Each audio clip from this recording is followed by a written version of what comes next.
G'day and welcome. My name's Peter Montgomery, and today I'm talking to Zaki Amir. And Zaki is a property investor, and he did the amazing thing of building a $3 million property portfolio with 15 properties in the space of only 3 years.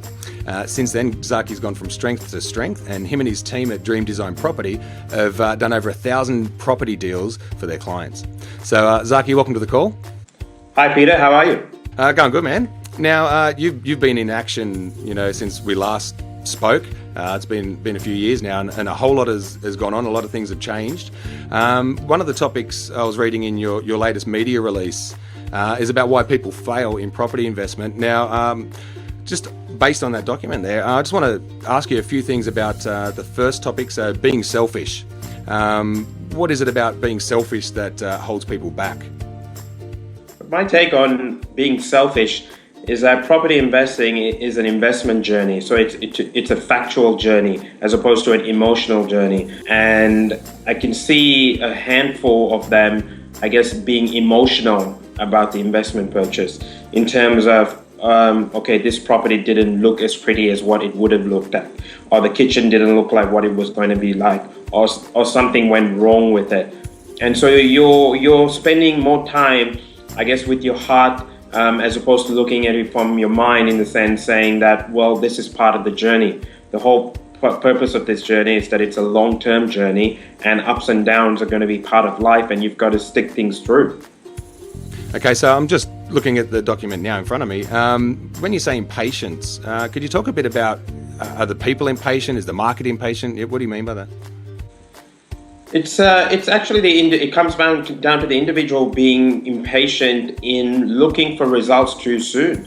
It could be similar to if you were to go to the gym. You may sign up to the gym membership, and then you go train for 1 week, and then you go, oh mate, I haven't lost any weight, or I haven't put on my muscles or whatever, and you don't understand that the body takes time, for it to adjust and appreciate change. And the same thing comes to investing.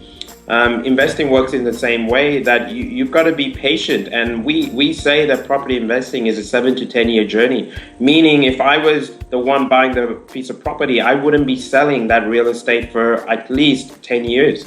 And I would only judge the results of, did this actually work in 10 years? Anything that happens in between that is actually just called life.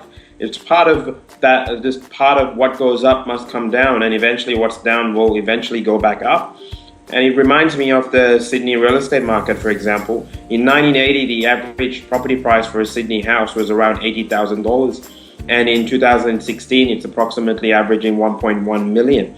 Imagine the ones who bought those houses in 1980 end up selling during the crashes of 1983, 1984. They would have just been being a millionaire just by having that piece of property. That's all they had to do, nothing else but keep that house and maybe have it rented if it was an investment property. So you've just got to see the patience. So it's like looking back in life saying, hey, this stuff works. It's worked for maybe 50 years in Australia, and why would it change anytime soon? And you've got to wait 10 years. And so it's a matter of just being patient through that time. When it comes to not taking responsibility, when you mentioned that there, is that people, like, only when things go wrong, people just want to pass the buck? Or is this just throughout the whole process? Talk a bit more about that for us. Well, it's the buyers beware, I guess, it's a disclaimer. I mean, if you're purchasing a property or into business or shares, you're ultimately, as an individual, taking the risk. And the risk is on you. Yes, you rely on different service providers. It may be your accountant, your property manager, your insurance, to do the right thing. And they will obviously do their best. But ultimately, you've got to also be responsible before you start this journey, saying, hey, when I get into this journey, there are going to be some downs. Based on the ATO stats I read last online, it was that 0.1% of Australians own more than 4 properties. And you've got to ask yourself, 4 properties to me is not a lot. I did 15 in 3 years.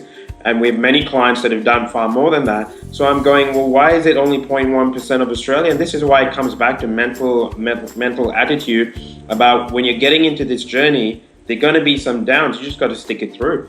And too many times, again, as you've noticed in Sydney, we've had a boom in the last 3 years. And many of people I know want to sell out because they go, oh, look, I've made 50,000, I've made 100,000. I'm like, man, you might make $300,000, $400,000 if you just stick it through. and just keep doing what you're doing. It might be running your business, or it might be working for someone else. And the great thing in Australia is that when the property goes up in value, you can purchase another property. And imagine you sold onto that and you missed out on $300,000 worth of growth, which could have eventually led you to about 3-4 other properties accumulating, making you extremely wealthy, and being part of that 0.1%. So I don't understand why it won't be you. Now, so when you mentioned hesitating, right, is that people are like, they're too cautious to go into the market? Well, we look at over the past 5.5 years running this running DDP as a business, and we've probably met thousands of clients, and all very keen. I mean, we don't door knock, we don't cold call. So these are all clients or potential clients that have come to us saying, "I'm interested in investing in real estate." And I've got to ask myself, why is it only 1,000 clients that have purchased property? Why isn't it 10,000? And I feel majority of them are just probably sitting doing nothing. And I've got to ask you, why not? What's actually changing in your life compared to, say, a year ago, 2 years ago? And they always, the definition of insanity, expecting tomorrow to be different, doing the same thing. And you've got only today as a moment. So the only change you could do is actually right now. And sitting in a phase of saying, oh, well, my family said not to do it. My neighbor said not to do it. My friend said not to do it. It's a very simple question. You've just got to ask yourself, well, do they have the results that you're looking for? If not, just take the advice from somebody else and get on with it. And just finally, just want to finish up with doing it alone, and people sort of trying to save money by, cut costs by doing everything themselves. Could you just tell us a bit more about, why they should or shouldn't do it alone? Well, it's the concept of leverage. It's the same reason why, majority of our clients would take out a loan with a bank, or maybe even leverage up to 95%, because you're using the bank's money. You're working in a partnership with the bank. The bank's lending you the money. You get to own a piece of real estate. You do well with the property prices going up over a period of 10 years. And the bank does well with its interest. So that's the same principle whilst you go to a bank. So same way, if you're going to use a bank for the money, well, you should also use an accountant, a professional accountant for your accounting, a financial planner maybe for your superannuation, an insurance guy, and maybe even a consultancy firm like us to put this all together for you. As opposed to, you might save, I don't know, $10,000, $15,000 doing it alone. But imagine you forgot to take your insurance out, you forgot to take the correct insurance for your policy, you forgot to do your accounting right or your depreciation right. You're probably going to pay much more in the long run than initially paying a few $1,000s in the beginning to get it all right. Well, Zaki, thanks so much for your time. I really appreciate just how direct and honest you are, and just how you give the good information, the right information that people need to make informed decisions about investing in property. And to the viewers, I really hope that you take on board what Zaki said today, and stop hesitating and get into property investing. Okay, Zaki, I look forward to your call next week, and you make it a great day. Thanks, Peter.